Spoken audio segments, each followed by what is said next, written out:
Ich habe mich fast nicht getraut, weil es irgendwie ein lebendiges Tier ist. Jetzt kannst du es dran drücken.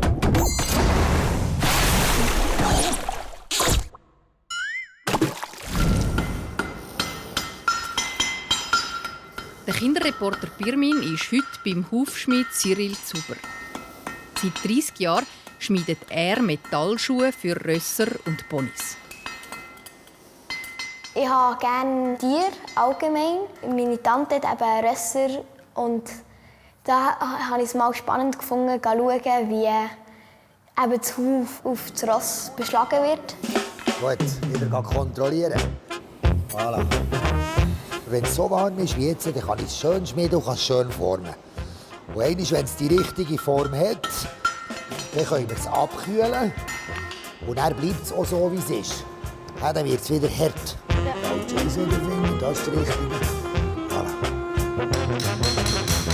Wenn wir das ein bisschen antöpfeln, dass es ganz genau dort ist, wo wir es ursprünglich auch aufgerichtet haben. Und dann schlagen wir da ein paar Nägel, dass das hebt. Die Nägel die kommen in die äußerste Schicht vom Huf. Und dann tut dem Ross überhaupt nicht weh. So. Der nächste Nagel ist für den Voilà, Pirmin. jetzt ist gut. Jetzt kannst du kommen. Es ist eigentlich ziemlich einfach gegangen, ein bisschen wie Herzholz. Kommt gut. Obwohl es ein bisschen speziell war, weil es halt ein Nagel war. Auch ist so noch streng. Ja. Wenn die neuen Hufe dran sind, kontrolliert Cyril, wie sich die Stute bewegt. Ist 20% besser als vorher. Und schon warten die nächsten Patienten. Okay. Auch da schaut Cyril zuerst, wie sie laufen. Am Gang sieht und hört er, in welchem Zustand die Hufe sind. Weil im Kohlenfeuer kann der Eisen verbrennen. Wenn wir es zu heiß machen, dann verbrennt es. Dann geht es Sternchen und dann geht es Chemie auf. Dann ist es einfach plötzlich nie mehr. Die Hufeisen schützen die natürlichen Hufe vor der schnellen Abnutzung auf Strassen. Weil sich aber auch das Hufeisen abnutzt, braucht es alle 6 bis 10 Wochen neue. Die Arbeit eines Hufschmieds hat sich in den letzten 100 Jahren kaum verändert. Vieles ist Handarbeit. Wenn wir wieder schauen, ob es passt. Während der Cyril das nächste Ross beschlägt, legt der Pirmin selber mal ein Eisen ins Feuer.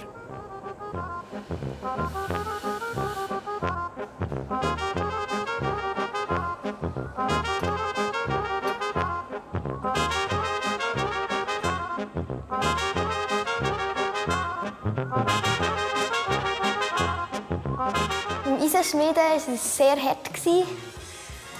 Und es hat sich auch sehr schnell abgekühlt.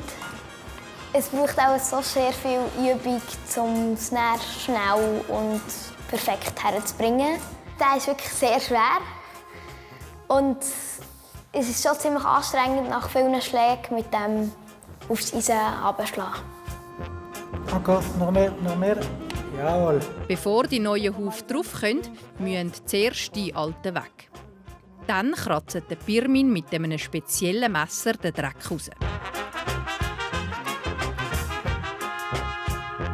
Ich habe mich fast nicht getraut, weil es irgendwie ein lebendiges Tier ist, das halt 3 Ritze ist. Aber am Ende ist es doch gegangen. Wenn alles sauber ist, wird dem Ross das Huf geschnitten. Das wächst nämlich, ganz ähnlich wie bei dir die Nägel. Und dann wird es noch mit einer riesigen Nagelfeile abgeschliffen. Gut. Dann gehen wir so ein bisschen auf den Huf. Jetzt können wir mit dieser Zange hier weg. Jetzt kannst du es dran drücken und wieder wegziehen. Als wir das heisse Huf haben an das Ross dran gehabt, um zu schauen, ob es passt, und auch ein bisschen die Form eingebrannt haben, hat es wirklich mega geraucht und es hat auch einen speziellen Geruch in der Luft gehabt, vom gebrannten Nagel, so gesagt. Aber das hat, glaube ich, am Ross nicht wehgetan und es ist eigentlich gut gegangen.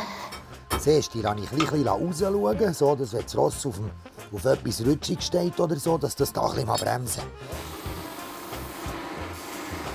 Es gibt immer jemanden, dass einer sagt, jetzt hätte ich aber lieber hey oder ein bisschen auf die Weide oder so. Aber eigentlich haben wir ganz wenige Rosse, die blöd tun.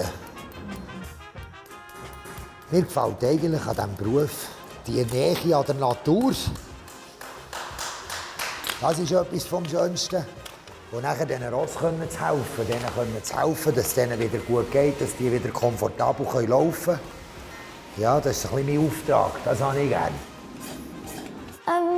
Ja, der Beruf hat mir glaube ich, auch noch gefallen, wie man mit dem Tier arbeitet.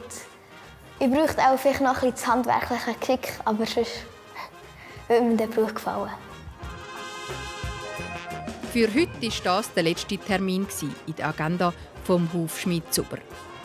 Wenn ihr noch mehr solche Videos sehen wollt, abonniert doch einfach SRF Kids auf YouTube.